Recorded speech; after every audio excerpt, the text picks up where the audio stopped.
Hi fish keepers, welcome to Blessings Aquarium. दोस्तों, next month यानी कि Feb is the month of love. और ऐसे में हम ये बात आपको बताने से कैसे पीछे रह सकते हैं कि एक ऐसे फिश है जो कि लव और फ्रेंडशिप का ही सिंबल है।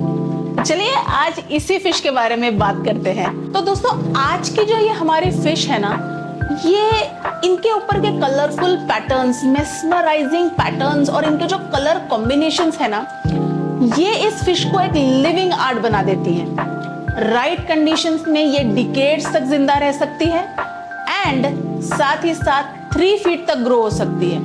और ये बहुत ही ज्यादा ऑस्पिशियस मानी जाती है and it also symbolizes love and friendship. तो दोस्तों, आज हम बात कर रहे हैं कोई कार्प फिश की। आप में से बहुत लोग जानते हैं कि कोई कार्प फिश आप पॉन्ड्स में भी रख सकते हैं एंड आप एक्वेरियम्स में भी रख सकते हैं। लेकिन पॉन्ड्स में आप जब कोई कार्प्स रखते हैं और एक्वेरियम्स में जब आप कोई कार्प रखते हैं तो इनका सेटिंग अप का तरीका अलग होता है, मेंटेनिंग का तरीका अलग होता है। तो आज हम उसी बेसिक के बारे में बात करेंगे। पहले हम बात करेंगे अगर आप कोई कार्प एक्वेरियम में रखना चाहते हैं तो एक्वेरियम में एक अच्छी स्पेस होनी चाहिए। कम से कम कोई carps can grow up till 3 feet. तो इसी वजह से आपका जो एक्वेरियम का वॉल्यूम है वो कम से कम 800 लीटर्स होना चाहिए। उनको अच्छी स्पेस होनी चाहिए, एक अच्छा लेंथ, एक अच्छा ब्रेड्थ, अच्छी हाइट होनी चाहिए। Also aeration plays a very vital role. आपका टैंक का पानी हमेशा फ्रेश रखने के लिए एक अच्छा स्ट्रॉन्ग फिल्ट्रेशन बहुत ज्यादा इंपॉर्टेंट है। साथ ही एरिएशन, एरिएटर, ऑक्सीजन पंप, आप जो इसे कहना चाहें वो आप कह सकते हैं, ये लगाना भी बहुत ही ज्यादा इंपॉर्टेंट है। एंड एक अच्छा एयर पंप में अच्छा बबल प्रेशर होना चाहिए सो दैट ऑक्सीजनेटर कैसे काम करता है इसका एक वीडियो मैं ऑलरेडी आपके साथ शेयर कर चुकी हूँ। लेकिन जो नए सब्सक्राइबर्स हमसे जुड़े हैं तो उनको फटाफट से एक चीज बता दूं कि यहाँ पे देखिए मेरे पीछे भी जो है बबल्स ऑक्सीजन से निकल रहे हैं, मतलब एयर स्टोन से निकल रहे हैं। So the moment these bubbles hit the surface of the water, पानी में रिपल्स आ जाते हैं and that is how gases exchange होते हैं एंड ऑक्सीजन पानी में डिसॉल्व होता है। सो अगर आपको कोई कार्प्स रखने हैं तो you need to have a very very good aeration and a very strong filtration. आप में से काफी हॉबिस्ट कोई कार्प्स को पॉन्ड में भी रखना चाहते होंगे। तो जब आप एक पॉन्ड डिजाइन करेंगे तो make sure that it is at least 3500 litres का पानी। ऑल्सो आपको डेप्थ जो है वो 3 फीट रखनी है। 3 फीट इसलिए आपको डेप्थ रखनी है क्योंकि कोई कार्प्स कैन जंप। एक हार्श एनवायरनमेंट, हार्श वेदर से आप उनको बचा सकते हैं। कोई भी प्रेडेटर्स हैं, अगर मानिए आपकी कोई कार्प्स छोटी है तो कोई भी बड़े बर्ड्स हैं जो कि हार्म कर सकते हैं। तो ये चीजों के लिए आपको उसका जो डेप्थ है वो आपको 3 फीट तक लेना है। सिमिलरली जैसे मैंने एक्वेरियम के साथ बोला था, you also need a very strong good pond filtration और एरिएटर, ऑक्सीजनेटर आपको पॉन्ड में भी लगाना पड़ेगा क्योंकि आपको क्लियर वाटर चाहिए एंड फ्रेश, पानी हमेशा फ्रेश चाहिए, घूमता हुआ होना चाहिए एंड ऑक्सीजन रिच होना चाहिए। तो ये चीजों का आपको ध्यान रखना है अगर आप कोई कार्प को पॉन्ड में रखना चाहते हैं तो। अब समझते हैं water parameters and water temperature. आपको आपका पानी प्रिस्टीन क्लियर रखना है। साथ में ही आपको आपका पीएच चेक करते रहना है जो कि 7 से 8 के बीच में होना चाहिए। साथ ही जहां तक हम बात करेंगे टेम्परेचर की तो आपको 20 to 25 डिग्रीज तक मिनिमम मेंटेन करना है। बहुत ज्यादा ठंडे टेम्परेचर में कोई कार्प्स में अगर एक्वेरियम है तो उसमें व्हाइट स्पॉट्स वगैरह चीजें आ सकती हैं, तो ये चीज आपको ध्यान में रखना है। ऑल्सो ज्यादा टॉक्सिसिटी अगर पानी में बढ़ जाती है, मतलब अमोनिया, नाइट्राइट और नाइट्रेट, ये 3 चीजें ज्यादा लेवल्स में अगर बढ़ जाए तो these are harmful for your fish. तो आपका एक्वेरियम हो या आपका पॉन्ड हो, आपको ये चीजें हमेशा चेक करते रहना है। इसके डील करने के तरीके अलग अलग होंगे। जैसे एक्वेरियम में अगर अमोनिया नाइट्रेट बढ़ता है तो उसका तरीका डील करने का अलग है, वेरास पॉन्ड में अलग है। Because pond is a natural environment, तो आप बहुत सारी ऐसी नेचुरल चीजें कर सकते हैं जो कि यूजुअली आप एक्वेरियम्स में नहीं कर सकेंगे।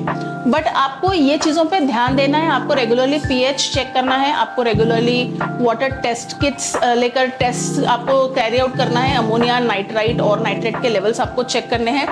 अगर आपने अपने कोई कार्प्स पॉन्ड में रखे हैं तो फिर उसके लिए कोई शेड का इंतजाम कर दीजिए। कभी कभी बहुत ज्यादा कोई कचरा गिर जाता है या मतलब पत्ते जो होते हैं पेड़ के, कीचड़ हो सकता है, स्टोन्स हो सकते हैं, ऐसा सब आकर है ना कभी कभार फिल्ट्रेशन में वगैरह अटकने के चांसेस होते हैं। तो थोड़ा सा शेड से आप कवर कर सकते हैं। और टेम्परेचर मेंटेन करने के लिए आप ये कर सकते हैं कि बड़े थर्मोस्टेट्स आते हैं या हीटर्स आते हैं जो कि आपके पॉन्ड में लगेंगे। बट यूजुअली पॉन्ड में नेचुरल नेचुरल एनवायरनमेंट होने की वजह से काफी अलग ट्रीटमेंट आप कोई कप के साथ कर सकते हैं, कोई कप को दे सकते हैं। चलिए अब बात करते हैं कोई कार्प के डाइट की और फीडिंग हैबिट्स की।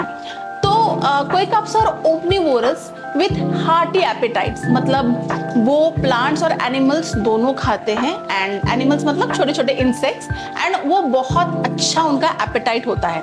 तो वेल अगर आपने कोई कार्प्स एक्वेरियम्स में रखे हैं तो फिर उसको कोई pellets is a best option, क्योंकि बाकी चीजें अगर आप डालेंगे तो फिर आपको क्लीनिंग में मेंटेनिंग में प्रॉब्लम आएगा। ऑन द अदर हैंड अगर आपने कोई पॉन्ड में रखे हैं तो well you have a lot of options other than कोई पेलेट्स, जैसे कि वाटरमेलन्स डाल सकते हैं आप, कुछ सीजनल फ्रूट्स डाल सकते हैं, पीज यानी कि मटर बहुत अच्छा लगता है कोई कप्स को, तो बॉइल्ड मटर आप डाल सकते हैं। एंड पॉन्ड का एडवांटेज ये है कि because it is a completely set ecosystem, तो आपको क्लीनिंग में ज्यादा दिक्कत नहीं आएगी या आपको मेंटेनिंग में ज्यादा दिक्कत नहीं आएगी पॉन्ड में। एक्वेरियम्स में हाउएवर ये सब चीजें मत ट्राई कीजिएगा क्योंकि मेंटेनेंस में बहुत ज्यादा डिफिकल्ट हो जाएगा। ऑल्सो जब हमने बात की है कि कोई और ओमनिवोरस, तो आपके पॉन्ड में जो छोटे छोटे इंसेक्ट्स होते हैं ना, जो बहुत मतलब छोटे छोटे फ्लाइज होंगे, इंसेक्ट्स होंगे, मस्किटो लार्वास होंगे, इनको भी ये खा लेते हैं। तो this is a very good thing. इनका डाइट का जो रिक्वायरमेंट है ना, इससे ये जरूर पूरा हो जाता है। फिश के साथ साथ ही आपको अपने कोइस के ऊपर ध्यान देना है। You have to maintain retain their health. तो कोई भी ऐसे सिम्टम्स के लिए ध्यान रखिए कि बहुत ज्यादा इरेटिक मूवमेंट है, मतलब कोई फिश किसी स्टोन को घस के जा रहा है या बैकग्राउंड में या फिल्ट्रेशन में, so that's called an erratic movement. या स्केल्स का डिस्कलरेशन है, या तो फिर उनका जो शेप है उसमें उनका जो पेट का एरिया है, जो नीचे का एरिया, क्या वो थिन आउट हो रहा है, क्या आपका कोई कार्प इन टोटल थिन हो रहा है, उसका साइज चेंज हो रहा है, कम हो रहा है, उसका कलरेशन बहुत ज्यादा चेंज हो रहा है या कम हो रहा है या फेड हो रहा है, आपका कोई खाना नहीं खा रहा है, अच्छे से फ्रीली मूव नहीं कर रहा है, ये सब चीजों का आपको बहुत ही ध्यान रखना है। एंड इसको कंट्रोल करने के लिए अच्छे ब्रांड का अच्छा फूड अपने कोई कार्प को खिलाना है एंड एक स्ट्रेस फ्री एनवायरनमेंट रखना है। Last but not the least, kois are social creatures, so इनको ग्रुप्स में रहना पसंद है। इनके लिए जब आप पॉन्ड का डिजाइनिंग करेंगे तो बहुत सारा लैंडस्केपिंग कीजिए, कहीं उसका जो हाइट है वो कम रखिए, कहीं कहीं हाइट ज्यादा दीजिए, रॉक्स ऐड कीजिए, प्लांट्स ऐड कीजिए, जो जो अंडर वाटर प्लांट्स होते हैं उनको ऐड कीजिए, और इस तरीके से कंप्लीटली नेचुरल एनवायरनमेंट इनको दीजिए। सिमिलरली जब आप एक एक्वेरियम के लिए उनको डिजाइन करेंगे तो थोड़ा सा रॉकी स्ट्रक्चर डालिए, उनको वो चीज से अच्छा लगता है। एंड ऑल्सो उनको ग्रुप्स में ऐड कीजिए, और ग्रुप्स में ऐड करने के पहले ये चीज जरूर याद रखिएगा कि इनको स्पेस ज्यादा लगती है, इनको ऑक्सीजन रिच वाटर लगता है, वो चीजें आपको प्रॉपर्ली ध्यान में रखनी है if you want to keep koi carps. So fish keepers with right environment, proper nutrition and care, आपकी कोई कार्प सिर्फ सर्वाइव नहीं करेगी बल्कि फ्लरिश करेगी और लव और फ्रेंडशिप का संदेश आपको देती रहेगी। तो फिश कीपर्स, अगर ये वीडियो अच्छा लगा है, वीडियो को लाइक देना है, चैनल को सब्सक्राइब करना है एंड स्टे ट्यून्ड बिकॉज जल्दी वापस आऊंगी with another interesting video. Happy fish keeping, take care and bye.